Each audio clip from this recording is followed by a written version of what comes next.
So ಎಲ್ರಿಗೂ ನಮಸ್ಕಾರ, ಎಲ್ರಿಗೂ ಎಜು ವರ್ಡ್ ಕನ್ನಡ ಯೂಟ್ಯೂಬ್ ಚಾನಲ್ಗೆ ಸ್ವಾಗತ. ಸೊ ಯಾರೇನ ನಮ್ಮ ಚಾನಲ್ ಸಬ್ಸ್ಕ್ರೈಬ್ ಆಗಿಲ್ಲ, ಈ ಕೂಡಲೇ ನಮ್ಮ ಚಾನಲ್ ಸಬ್ಸ್ಕ್ರೈಬ್ ಆಗಿ ಅದೇ ರೀತಿ ಪಕ್ಕದಲ್ಲಿರೋ ಬೆಲ್ಲಕನ್ನು ಪ್ರೆಸ್ ಮಾಡೋದ್ರ ಮುಖಾಂತರ ಆಲ್ ಅನ್ನೋ ಆಪ್ಷನ್ನ ಸೆಲೆಕ್ಟ್ ಮಾಡ್ಕೊಳ್ಳಿ. ಸೊ ನಿಮಗೆ ಸ್ಕ್ರೀನ್ ಮೇಲೆ ಕಾಣ್ತಿರೋ ಹಾಗೆ ಮಧ್ಯಮ ವರ್ಗದವರಿಗೆ ಅಂದರೆ ಕೇಂದ್ರ ಸರ್ಕಾರದಿಂದ ಭರ್ಜರಿ ಗಿಫ್ಟ್ ಅಂತ ಕಾಣ್ತಾ ಇದೆ. ಸೊ ಏನಂತಂದರೆ ನೇರವಾಗಿ ಬ್ಯಾಂಕ್ ಖಾತೆಗೆ 3 ಲಕ್ಷ ಜಮೆ ಅಂತ ಕೂಡ ಹೇಳ್ತಾ ಇದ್ದೀನಿ. ಸೊ ಅದೇ ಅಲ್ಲ, ಅತಿ ಕಡಿಮೆ ಬಡ್ಡಿ ಮತ್ತು ಸ್ವಂತ ಉದ್ಯೋಗದ ಕನಸನ್ನು ನೀವು ಹಿಂದೆ ನನಸು ಮಾಡ್ಕೋಬೇಕಪ್ಪ ಅಂತಂದರೆ ಸೊ ನಾ ಹೇಳುವಂಥ ಮಾಹಿತಿಯನ್ನು ಸ್ವಲ್ಪ ನೀವು ಗಮನವಿಟ್ಟು ಕೇಳ್ಕೊಳ್ಳಿ. ಅದೇ ರೀತಿ ಮತ್ತೇನಪ್ಪ ಅಂತಂದರೆ ನೀವೇನಾದರೂ ಈ ಒಂದು ಸ್ಕೀಮ್ಗೆ ಏನಾದರೂ ಅಪ್ಲೈ ಮಾಡಬೇಕಂತಂದರೆ, ಈ ಒಂದು ಸ್ಕೀಮ್ಗೆ ಅರ್ಜಿಯನ್ನು ಸಲ್ಲಿಸಬೇಕಂತಂದರೆ ಹೇಳೋ ಮಾಹಿತಿಯನ್ನು ತಪ್ಪದೇ ಪೂರ್ತಿಯಾಗಿ ನೋಡಿ. ಮತ್ತು ಅಷ್ಟೇ ಅಲ್ಲ, ಈ ಒಂದು ಚಾನಲ್ ಸಬ್ಸ್ಕ್ರೈಬ್ ಮಾಡ್ಕೊಳ್ಳಿ. ಮತ್ತು ನಮ್ಮ ಒಂದು ಮುಂದೆ ಬರುವಂಥ ವಿಡಿಯೋನ ನೀವು ಖಂಡಿತವಾಗಿಯೂ ಫ್ರೀಯಾಗಿ ವೀಕ್ಷಿಸ್ಬೋದು.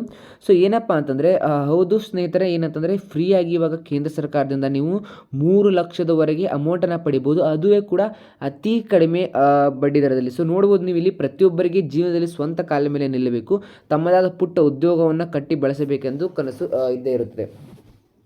ಸೊ ಕೈಲಿ ಅದ್ಭುತವಾದ ಕೌಶಲ್ಯವಿದ್ದರೂ ತಲೆಮಾರಿನಿಂದ ಬಂದ ಅಂದರೆ ಕುಲಕಸುಬಿನ ಅರಿವಿದ್ದರೂ ಕೂಡ ಆರ್ಥಿಕ ಮುಗ್ಗಟ್ಟೆ ಮತ್ತು ಎಷ್ಟೋ ಜನರು ಕನಸುಗಳಿಗೆ ತಣ್ಣೀರು ಹರಿಸಿದ್ದಾರೆ. ನನ್ನ ಬಳಿ ಬಂಡವಾಳವಿಲ್ಲದಿದ್ದರೆ ನಾನು ಸಾಧಿಸುತ್ತೇನೆ ಎಂಬ ಮಧ್ಯಮ ವರ್ಗದ ಅಂದರೆ ಸುಮಾರಷ್ಟು ಜನ ಏನಂತಂದರೆ, ನಮ್ಮ ಹತ್ರ ದುಡ್ಡಿದ್ರೆ ನಾವು ಈ ಒಂದು ಬಿಸ್ನೆಸ್ನ ಆ ಲೆವೆಲಿಗೆ ಹೋಗ್ತೀವಿ, ಈ ಲೆವೆಲಿಗೆ ಹೋಗ್ತೀವಿ, ಈ ಮಟ್ಟಕ್ಕೂ ಕೂಡ ನಾವು ಹೋಗ್ತೀವಿ ಅಂತ ಏನಾದರೂ ಹೇಳುವಂಥದ್ದಿದ್ರೆ ಸೊ ನಿಮಗೆ ಇದೊಂದು ಸುವರ್ಣ ಅವಕಾಶ ಅಂತಲೇ ಹೇಳ್ಬೋದು. ಯಾಕಪ್ಪ ಅಂತಂದರೆ ಕೇಂದ್ರ ಸರ್ಕಾರದವ್ರು ಏನು ಮಾಡ್ತಾರೆ ಅಂತಂದರೆ, ನಿಮಗೆ ನಿಮ್ಮ ಒಂದು ಏನಂತಂದರೆ ಬಿಸ್ನೆಸ್ಸನ್ನು ನೀವು ಅಂತಂದರೆ ಬೆಳೆಸ್ಕೊಳ್ಳಿಕ್ಕೆ ಅವರು ಅಮೌಂಟನ್ನು ಕೂಡ ಕೊಡ್ತಾರೆ. ಸೊ ನೋಡ್ಬೋದು ಇಲ್ಲಿ ಹೇಗೆ ನಿಮಗೆ ಅಮೌಂಟ್ ಸಿಗುತ್ತೆ ಮತ್ತು ಇದಕ್ಕೆ ಏನು ಮಾಡೋದು ಅಂತ ಕೂಡ ಹೇಳ್ತಾ ಇದ್ದೀನಿ. ಸೊ ಈ ಯೋಜನೆಯಲ್ಲಿ ಸಾಲವನ್ನು ಒಂದೇ ಬಾರಿಗೆ ನೀಡದೆ 2 ಹಂತಗಳಲ್ಲಿ ನೀಡಲಾಗುತ್ತದೆ. ಇದು ಸಾಲ ಪಡೆಯುವ ಅದನ್ನು ಸರಿಯಾಗಿ ಬಳಸಿಕೊಂಡು ಮರುಪಾವತಿ ಮಾಡಿ ಮತ್ತು ತಮ್ಮ ಉದ್ಯಮವನ್ನು ಹಂತ ಹಂತವಾಗಿ ಬೆಳೆಸಲು ಪ್ರೇರಣೆ ನೀಡುತ್ತದೆ. ಸೊ ಹೇಗೆ ಅಂತಂದರೆ, ಸೊ ನಿಮಗೆ ಫಸ್ಟಿಗೆ ನೀವೇನಾದರೂ ಅಪ್ಲಿಕೇಶನ್ಗೆ ಸಾಲಕ್ಕೆ ಏನಾದರೂ ನೀವು ಅರ್ಜಿಯನ್ನು ಸಲ್ಲಿಸಿದಾಗ ನಿಮಗೆ ಫಸ್ಟ್ 50,000 ಕೊಡ್ತಾರೆ. ಯಾಕಂತಂದರೆ ನೀವೇನಾದರೂ ಏನಂತಂದರೆ ನೀವು ಉದ್ಯೋಗವನ್ನು ಆರಂಭಿಸಿದ ನಂತರ ಬಂಡವಾಳವಾಗಿ ಅದನ್ನು ನೀವು ಪ್ರೈಮರಿ ಹೆಲ್ಪ್ ಅಂತ ತೊಗೊಂಡು ಅದನ್ನ ನೀವು ಯೂಸ್ ಮಾಡ್ಕೋಬೇಕಾಗ್ತದೆ. ಸೊ ಎರಡನೇ ಕಂತಿನಲ್ಲಿ ಏನಪ್ಪ ಅಂತಂದರೆ, ಇನ್ ಕೇಸ್ ನೀವೇನಾದರೂ ಫಸ್ಟ್ ನೀವು ಪಡೆದಕ್ಕಂಥ 50,000 ಸರಿಯಾಗಿ ನೀವು ರೀಪೇಮೆಂಟ್ ಮಾಡಿದರೆ ನಿಮಗೆ 1 ಲಕ್ಷದಿಂದ 3 ಲಕ್ಷದವರೆಗೂ ಕೂಡ ನಿಮಗೆ ಅಮೌಂಟ್ ಸಿಗುತ್ತದೆ. ಸೊ ಈ ಒಂದು ಅರ್ಜಿ ಸಲ್ಲಿಸಲಿಕ್ಕೆ ಏನೆಲ್ಲ ಮಾಡೋದು ಮತ್ತು ಯಾರೆಲ್ಲ ಅರ್ಹರಿರ್ತಾರೆ ಅಂತಂದರೆ, ಸೊ ಪ್ರತಿಯೊಬ್ಬರು ಅರ್ಹರಿರೋದಿಲ್ಲ. ಸೊ ನಿರ್ದಿಷ್ಟವಾದ ಸಾಂಪ್ರದಾಯಿಕ ಕುಲಕಸುದಾರರು ಮೀಸಲಾದ ಯೋಜನೆ ಆಗಿದೆ ಅಂತಂದರೆ ಈ ಒಂದು PM ವಿಶ್ವಕರ್ಮ ಲೋನ್ ಸ್ಕೀಮ್ ಅನ್ನೋದು ಅರ್ಜಿದಾರರು ಭಾರತೀಯ ಪ್ರಜೆ ಆಗಿರಬೇಕು, ಅಷ್ಟೇ ಅಲ್ಲ ಸಾಂಪ್ರದಾಯಿಕ ಅಥವಾ ಕೌಶಲ್ಯಾಧಾರಿತ ವೃತ್ತಿಯನ್ನು ಹೊಂದಿರಬೇಕು. ಸೊ ಮತ್ತು ಸ್ವಂತ ಉದ್ಯೋಗ ಮಾಡುತ್ತಿರುವವರು ಮತ್ತು ಸಣ್ಣ ಪ್ರಮಾಣದ ಉದ್ಯೋಗ ನಡೆಸುತ್ತಿರುವವರು ಮಾತ್ರ ಅರ್ಹರಂತ ಕೊಟ್ಟಿದ್ದಾರೆ. ಸೊ ಅತ್ಯಂತ ಮುಖ್ಯವಾಗಿ ಅರ್ಜಿದಾರ ಕುಟುಂಬದ ಸದಸ್ಯರು ಯಾರೂ ಕೂಡ ಗೌರ್ಮೆಂಟ್ ಜಾಬ್ನಲ್ಲಿ ಇರಬಾರ್ದು. ಸೊ ನಿಮ್ಮ ವೃತ್ತಿಗೆ ಸಂಬಂಧಿಸಿದ ಮಾನ್ಯವಾದ ದಾಖಲೆಗಳನ್ನು ಮತ್ತು ನೋಂದಣಿನ ಹೊಂದಿರಬೇಕು. ಫಾರ್ ಎಕ್ಸಾಂಪಲ್, ನೀವೇನಾದರೂ ಆ ಒಂದು ವೃತ್ತಿಗೆ ಸರಿಯಾಗಿ ಹೊಂದಿರುವಂತಹ ವ್ಯಕ್ತಿಗಳಾದರೆ ಅದಕ್ಕೆ ಸರಿಯಾಗಿರ್ತಕ್ಕಂತಹ ದಾಖಲೆಗಳು ನಿಮ್ಮ ಹತ್ರ ಇರಬೇಕು.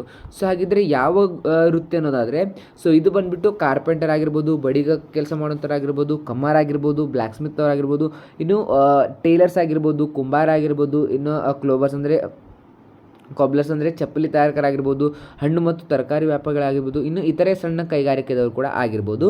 ಸೊ ಇದಕ್ಕೆ ಬೇಕಾಗುವಂಥ ದಾಖಲೆಗಳೇನಂತಂದರೆ, ಫಸ್ಟ್ ಬಂದುಬಿಟ್ಟು ಆಧಾರ್ ಕಾರ್ಡ್. ಸೊ ಇದಕ್ಕೆ ನಿಮ್ಮ ಒಂದು ಗುರುತಿನ ಚೀಟಿಯಾಗಿ ಆಧಾರ್ ಕಾರ್ಡ್ ಬೇಕಾಗುತ್ತೆ. ಸೊ ಇನ್ನು ಬ್ಯಾಂಕ್ ಖಾತೆ ವಿವರ ಅಂತಂದರೆ ಬ್ಯಾಂಕ್ ಪಾಸ್ಬುಕ್ ಕೂಡ ಇಲ್ಲಿ ಬೇಕಾಗುತ್ತೆ. ಇನ್ನು ವೃತ್ತಿ ದೃಢೀಕರಣ, ಫಾರ್ ಎಕ್ಸಾಂಪಲ್ ಆ ಒಂದು ವೃತ್ತಿಲಿ ನೀವು ಕೆಲಸ ಮಾಡ್ತೀರಾ ಅಂತ ಗೌರ್ಮೆಂಟಿಂದ ರಿಜಿಸ್ಟರ್ ಆಗಿರುವಂತಹ ಯಾವುದಾದ್ರೂ ಒಂದು ದೃಢೀಕರಣ ಪತ್ರ ಬೇಕಾಗುತ್ತೆ.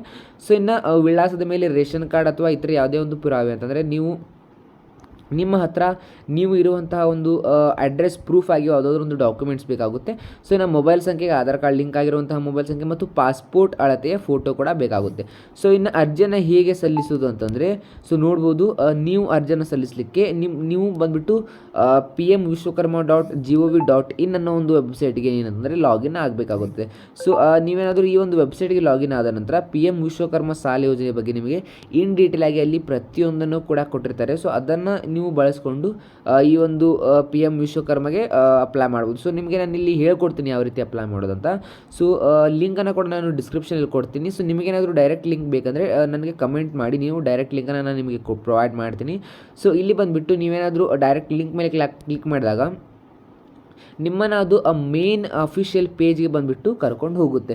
ಸೊ ಇಲ್ಲಿ ಬಂದು ನೀವು ಅಬೌಟ್ ಸ್ಕೀಮ್ ಮೇಲೆ ಕ್ಲಿಕ್ ಮಾಡಿ, scheme guidelines, scheme objective, eligibility criteria, eligibility traders, scheme benefits, ಈ ರೀತಿ ನೀವು ನೋಡ್ಕೋಬೋದು. ಸೊ ಸ್ಕೀಮ್ ಗೈಡ್ಲೈನ್ ಮೇಲೆ ಕ್ಲಿಕ್ ಮಾಡಿದಾಗ ನಿಮಗೆ ಗೊತ್ತಾಗುತ್ತೆ ಅಂತಂದರೆ ಇಲ್ಲಿ ಒಂದು PDF ಡೌನ್ಲೋಡ್ ಆಗುತ್ತೆ. ಸ್ಕೀಮ್ ಗೈಡ್ಲೈನ್ಸಲ್ಲಿ ಯಾರು ಎಲಿಜಿಬಲ್ ಇರ್ತಾರೆ, ಯಾರು ಅಪ್ಲೈ ಮಾಡ್ಬೋದು, ಮತ್ತು ಇದಕ್ಕೆ ಈ ಒಂದು PM ವಿಶ್ವಕರ್ಮ ಲೋನ್ಗೆ ಯಾರೆಲ್ಲ ಎಲಿಜಿಬಲ್ ಇದ್ದಾರೆ ಅನ್ನೋದನ್ನು ಅದು ಇನ್ ಡೀಟೇಲ್ ಆಗಿ ನಿಮಗೆ ಒಂದು ಡಾಕ್ಯುಮೆಂಟ್ರಿ ಆಗಿ ಅಂದರೆ ಒಂದು PDF ಮುಖಾಂತರ ನಿಮಗೆ ಅಲ್ಲಿ ಅದು ಶೋ ಆಗುತ್ತೆ.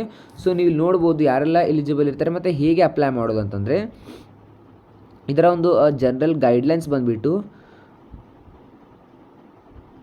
ಸೊ ನೋಡ್ಬೋದು ಈ ಯಾರೆಲ್ಲ ಅಪ್ಲೈ ಮಾಡ್ಬೋದು, ಹೇಗೆ ಅಪ್ಲೈ ಮಾಡೋದು ಅಂತ ಕೂಡ ಇದರಲ್ಲಿ ಅವರು ಇನ್ ಡೀಟೇಲ್ ಕೊಟ್ಟಿದ್ದಾರೆ. ಮತ್ತು ಡಾಕ್ಯುಮೆಂಟ್ಸ್ ಯಾವ ಬೇಕಾಗುತ್ತೆ ಮತ್ತು ಯಾವ ಫಾರ್ಮ್ಯಾಟ್ ಒಳಗಡೆ ಅದು ಡಾಕ್ಯುಮೆಂಟ್ ಇರಬೇಕು ಅನ್ನೋದನ್ನು ಕೂಡ ಅವರು ಕೊಟ್ಟಿದ್ದಾರೆ. ಸೊ ಆಬ್ಜೆಕ್ಟಿವ್ಸ್ ಬಂದ್ಬಿಟ್ಟು ಸೇಮ್ ಅದೇ ಏನಂತಂದರೆ ಬಡ ಮತ್ತು ಆರ್ಥಿಕ ಹಿಂದುಳಿದಂತಹ ಕೌಶಲ್ಯಭರಿತ ಕರ್ಮಿಗಳನ್ನು ಅವರು ಮುಂದೊಯ್ಯುವಂಥದ್ದು ಅವ್ರದ್ದು ಉದ್ದೇಶ ಆಗಿರುತ್ತದೆ. ಸೊ ನೀವು ಇಲ್ಲಿ ನೋಡ್ಬೋದು ಇಲ್ಲೊಂದು ಫ್ಲೋ ಚಾರ್ಟನ್ನು ಕೊಟ್ಟಿದ್ದಾರೆ. ಯಾವ ರೀತಿ ಇದು ವರ್ಕ್ ಆಗುತ್ತೆ ಅಂದರೆ ಫಸ್ಟ್ ಬಂದುಬಿಟ್ಟು ಬೆನಿಫಿಷರಿ ಎನ್ರಾಲ್ ಮಾಡ್ತಾರೆ, ಅಂದರೆ ಅವರು ತಮ್ಮ ಒಂದು ಅಪ್ಲಿಕೇಶನನ್ನು ಎನ್ರಾಲ್ ಮಾಡ್ತಾರೆ. ಅದಾದ ನಂತರ ಏನಂದರೆ ಬೆನಿಫಿಷರಿ ಏನಂತಂದರೆ ಸರ್ಟಿಫಿಕೇಟ್ ಜನ್ರೇಟ್ ಆಗುತ್ತೆ. ಸೊ ಇದು ಬಂದುಬಿಟ್ಟು 3 ಸ್ಟೇಜಸಲ್ಲಿ ವೆರಿಫೈ ಆಗುತ್ತೆ. ನೋಡ್ಬೋದು ಇಲ್ಲಿ ಪಂಚಾಯತ್ ಲೆವೆಲ್ ಮತ್ತು ULB ಮತ್ತು ಡಿಸ್ಟ್ರಿಕ್ಟ್ ಲೆವೆಲಲ್ಲಿ ಕೂಡ ಇದು ಅರ್ಬನ್ ಲೆವೆಲಲ್ಲಿ ಮತ್ತು ಡಿಸ್ಟ್ರಿಕ್ಟ್ ಲೆವೆಲಲ್ಲಿ ಇದು ವೆರಿಫೈ ಆಗುತ್ತೆ.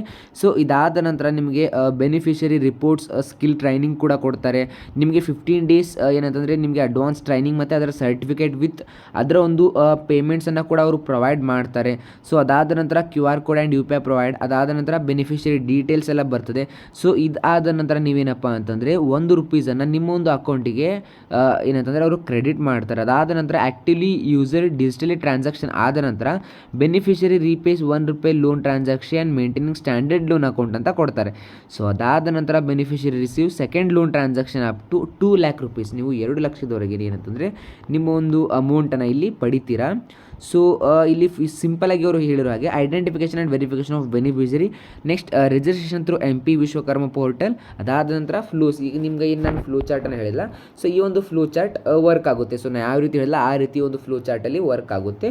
ಸೊ ಇನ್ನು ಈ ಒಂದು ಇದಕ್ಕೆ ಹೌ ಟು ರಿಜಿಸ್ಟರ್ ಅಂತ ಕೂಡ ಇದೆ. ಸೊ ಇದ್ರ ಮೇಲೆ ಕ್ಲಿಕ್ ಮಾಡಿದಾಗ ನಿಮಗೆ ಇಲ್ಲಿ ಸೇಮ್ ಯಾವ ರೀತಿ ರಿಜಿಸ್ಟ್ರೇಷನ್ ಪ್ರೋಸೆಸ್ ಏನಿರುತ್ತೆ ಅಂತ ಬರುತ್ತೆ, ನೋಡ್ಬೋದು ನೀವು ಇಲ್ಲಿ. ಸೊ ಆ್ಯಂಡ್ ಇದಕ್ಕೆ ನೀವೇನಾದರೂ ರಿಜಿಸ್ಟರ್ ಮಾಡಬೇಕಂದ್ರೆ ಈ ಮುಂದೆ 3 ಲೈನ್ ಮೇಲೆ ಕ್ಲಿಕ್ ಮಾಡಿ ಲಾಗಿನ್ ಆಪ್ಷನ್ ಮೇಲೆ ಕ್ಲಿಕ್ ಮಾಡಿದಾಗ ಸೊ ಇಲ್ಲಿ ಕಾಣುತ್ತೆ ಅಪ್ಲಿಕೆಂಟ್ ಬಾರ್ ಬೆನಿಫಿಷರಿ ಲಾಗಿನ್ ಅಂತ. ಸೊ ಅದನ್ನು ಕ್ಲಿಕ್ ಮಾಡಬೇಕಾಗುತ್ತೆ. ಸೊ ಅದಾದ ನಂತರ ನೀವು ಏನಪ್ಪ ಅಂತಂದರೆ ಇನ್ ಕೇಸ್ ನೀವೇನಾದರೂ ರಿಜಿಸ್ಟ್ರೇಷನ್ ಆಗಿರಲಿಲ್ಲ ಅಂತಂದರೆ ಇಲ್ಲಿ ಬಂದುಬಿಟ್ಟು ರಿಜಿಸ್ಟ್ರೇಷನ್ ಆಪ್ಷನ್ ಕೂಡ ಇದೆ. ಇನ್ ಕೇಸ್ ನೀವೇನಾದರೂ ಮೊದಲೇ ರಿಜಿಸ್ಟ್ರೇಷನ್ ಆಗಿರಲಿಲ್ಲ, ಸೊ ಡೈರೆಕ್ಟ್ ಲಾಗಿನ್ ಆದರೆ ಅದು ಲಾಗಿನ್ ಆಗೋದಿಲ್ಲ. ಸೊ ಇಲ್ಲಿ ಬಂದುಬಿಟ್ಟು ಸೊ ಇಲ್ಲಿ ನೀವು ಕ್ಲಿಕ್ ಮಾಡಿದಾಗ ಸೊ ಫಸ್ಟ್ ಏನಂತಂದರೆ ಈ ಒಂದು ವೆಬ್ಸೈಟನ್ನು ಓಪನ್ ಮಾಡಿದ ನಂತರ ನೀವು ಲಾಗಿನ್ ಆಪ್ಷನ್ ಮೇಲೆ ಗ್ರಾಮ ಪಂಚಾಯತ್ ಲಾಗಿನ್ ಆಗ್ತೀರಾ. ಅದಾದ ನಂತರ ನೀವು ನಿಮ್ಮ ಒಂದು ಗ್ರಾಮ ಪಂಚಾಯತನ್ನು ಚೂಸ್ ಮಾಡಿದ ನಂತರ ನಿಮ್ಮೊಂದು ಮೊಬೈಲ್ ನಂಬರ್ನ ಅಲ್ಲಿ ಆಧಾರ್ ನಂಬರ್ನ ಎಂಟರ್ ಮಾಡಬೇಕಾಗುತ್ತೆ. ಸೊ ಅದಾದ ನಂತರ ನೀವು ಸಬ್ಮಿಟ್ ಕೊಟ್ಟ ನಂತರ ನೀವು ಇಲ್ಲಿ ನೋಡ್ಬೋದು ರಿಜಿಸ್ಟ್ರೇಷನ್ ಪೇಜ್ ಓಪನ್ ಆಗುತ್ತೆ. ಸೊ ರಿಜಿಸ್ಟ್ರೇಷನ್ ಪೇಜಲ್ಲಿ ನೀವು ನೋಡ್ಬೋದು ನಿಮ್ಮ ಒಂದು ಡೀಟೇಲ್ಸನ್ನು ಅಪ್ಲಿಕೇಶನ್ ಹಾಕ್ಲಿಕ್ಕೆ ಸ್ಟಾರ್ಟ್ ಮಾಡ್ತೀರಾ. ಸೊ ಈ ರೀತಿ ನಿಮ್ಮ ಒಂದು ಇದು ಸುಮಾರಷ್ಟು ಡೀಟೇಲ್ಸನ್ನು ಇಲ್ಲಿ ಎಂಟರ್ ಮಾಡೋದಿರುತ್ತೆ. ಸೊ ಅದಕ್ಕೆ ನಾನು ಬೇಕಿದ್ರೆ ಸಪ್ರೇಟ್ ವೀಡಿಯೋನ ಕೂಡ ಮಾಡ್ತೀನಿ ನಿಮಗೆ ಬೇಕಂತಂದರೆ. ಸೊ ಇನ್ ಕೇಸ್ ನಿಮಗೆ ಏನಾದರೂ ಸಪ್ರೇಟ್ ವೀಡಿಯೋ ಅದ್ರ ರಿಗಾರ್ಡಿಂಗ್ ಬೇಕಪ್ಪ ಅಂತಂದರೆ ಸಪ್ರೇಟ್ ವೀಡಿಯೋ ಅಂತ ಕಮೆಂಟಲ್ಲಿ ಹಾಕಿ. ಸೊ ಅದರ ಬಗ್ಗೆಯೂ ಕೂಡ ನಾನು ನಿಮಗೊಂದು ಸಪ್ರೇಟ್ ವೀಡಿಯೋನ ಮಾಡಿ ನಿಮಗೆ ನಾನು ಪ್ರೊವೈಡ್ ಮಾಡ್ತೀನಿ. ಸೊ ಇಷ್ಟು ಇದರ ಒಂದು ಇನ್ಫಾರ್ಮೇಷನ್ ಆಗಿತ್ತು. ಸೊ ಈ ವಿಡಿಯೋ ಏನಾದರೂ ಇಷ್ಟ ಆಗಿದ್ರೆ ಲೈಕ್ ಮಾಡಿ, ಶೇರ್ ಮಾಡಿ, ಅದೇ ರೀತಿ ಕಮೆಂಟ್ ಮಾಡೋದನ್ನು ಮಾತ್ರ ಮರಿಬೇಡಿ. ಸೊ ಯಾರಿಗೆಲ್ಲ ಈ ಒಂದು ವಿಡಿಯೋ ಇಷ್ಟ ಆದರೂ ಲೈಕ್ ಮಾಡಿ. Thank you. ಮತ್ತೆ ಸಿಗೋಣ ಮುಂದಿನ ವಿಡಿಯೋದಲ್ಲಿ.